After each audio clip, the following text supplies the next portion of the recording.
Dans la vidéo qui va suivre, on va continuer à travailler avec les barres de navigation faites avec les CSS et les listes.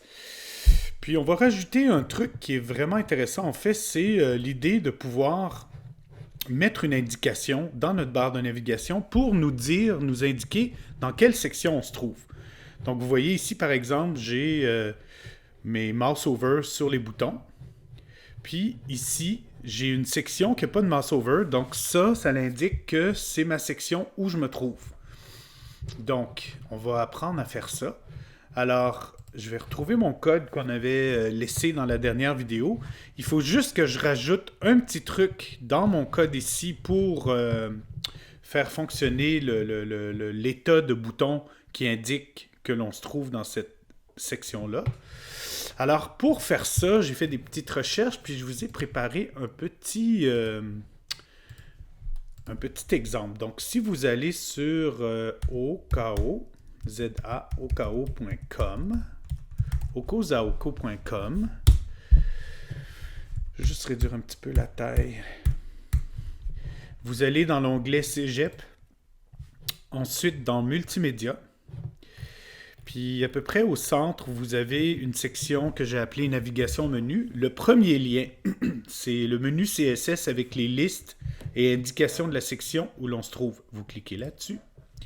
Puis là, vous avez le super code. Donc c'est une barre de navigation faite avec une liste.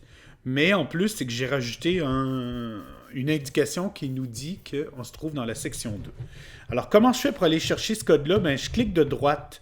Assurez-vous d'être dans Chrome, ça va mieux. Vous cliquez de droite, vous faites afficher le code source de la page. Puis, voyez-vous, c'est tout simple, c'est la même chose, c'est le même code qu'on a mis dans notre page web un peu plus tôt, sauf que cette partie-là qu'on va rajouter. Donc, ce que ça va dire, c'est que ça va me mettre une couleur différente sur le fond, le background color, puis aussi la couleur de la police va être différente, puis j'ai changé aussi le font weight. Donc, je copie ça. Je pourrais mettre n'importe quel paramètre là-dedans. Puis, je m'en viens dans mon CSS de ma page. Puis, à la fin de ma liste, de mes styles pour la navigation, je viens coller ce code.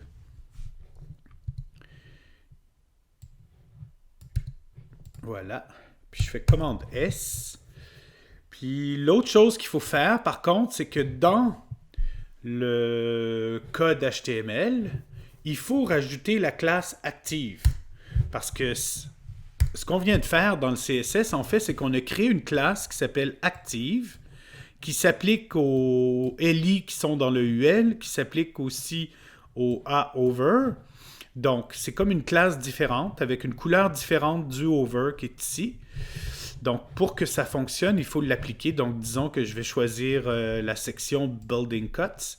Alors, je vais le mettre sur le LI. Je fais espace.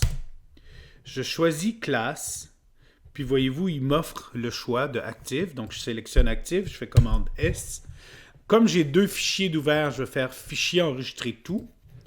Puis, je vais aller vérifier qu'est-ce que ça donne sur mon petit site web. Donc, voilà. Donc, j'ai toujours mon mouse over sur les autres sections. Puis là, il vient de m'allumer une section qui va m'indiquer que je me trouve dans la section Building Cuts. Alors, dépendamment de la page où je vais me trouver, ben, je vais mettre la classe active sur le LI. Donc, quand je vais être dans l'index, je vais l'enlever d'ici. Puis, je vais le placer sur le lien qui pointe vers index. Donc, quand je vais me trouver dans la page index, je vais appliquer la classe active sur mon LI ici. Comme ça. Voilà. C'est magnifique. OK. Maintenant, le mouse over. On pourrait faire des trucs pas mal plus flyés. Donc, pas mal plus excentriques sur les menus. Alors, une chose que vous pouvez taper dans Google, c'est CSS over. Puis vous allez trouver vraiment plein d'exemples. Par exemple, celui-là. Alors, voyez-vous, donc, ce sont des boutons. Puis, quand je passe la souris, donc c'est vraiment l'état over, il y a des choses, il y a des mouvements qui se créent. Alors ici, c'est vraiment juste des petits mouvements du bouton. Ici, j'ai des transitions avec le background. Ça peut être intéressant aussi. Je peux mettre des icônes. Il y a des bordures. Oh, ça peut être rigolo aussi. Des effets d'ombre. Toutes sortes de trucs comme ça. Alors, disons que j'aimerais appliquer Sweep to Right. OK. Alors, comment je fais pour aller chercher le code de ça? Ben, c'est le même principe qu'on utilise souvent.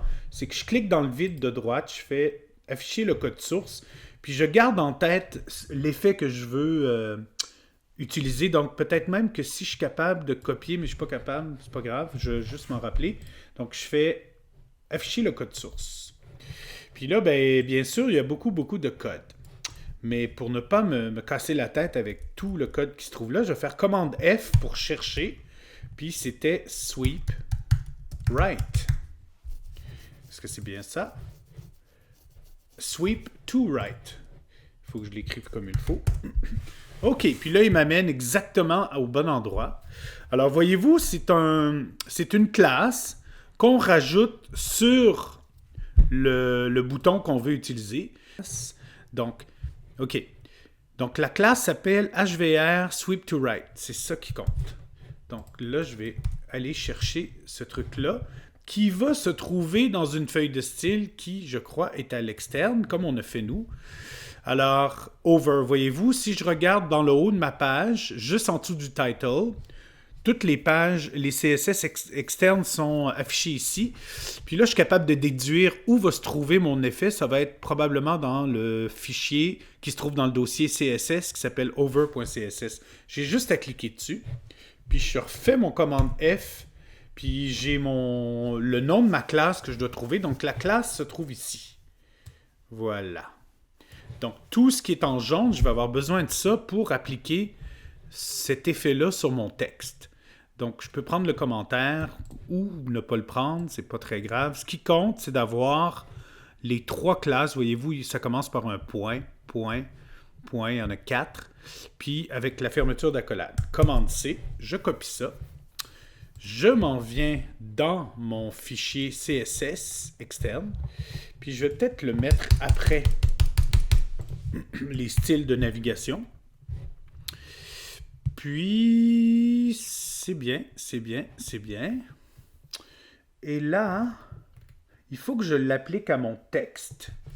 Si maintenant je l'applique sur mes LI,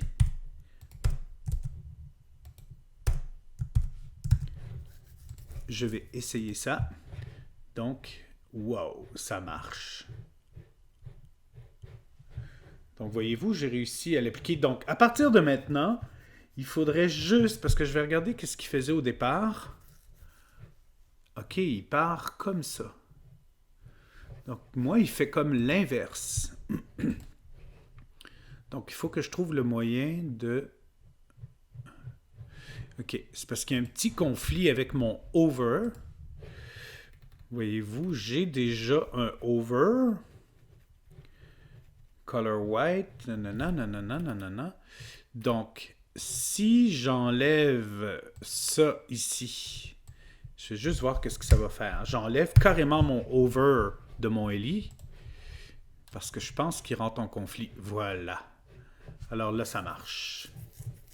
Donc, j'ai réussi à appliquer. Puis, il ne s'applique pas sur mon premier menu parce que j'ai dit que ça serait la classe active. Donc, lui, il n'y a pas d'effet. Donc, ça me permet d'avoir un effet un petit peu plus flyé, un petit peu plus rigolo sur mon menu. Donc, voilà.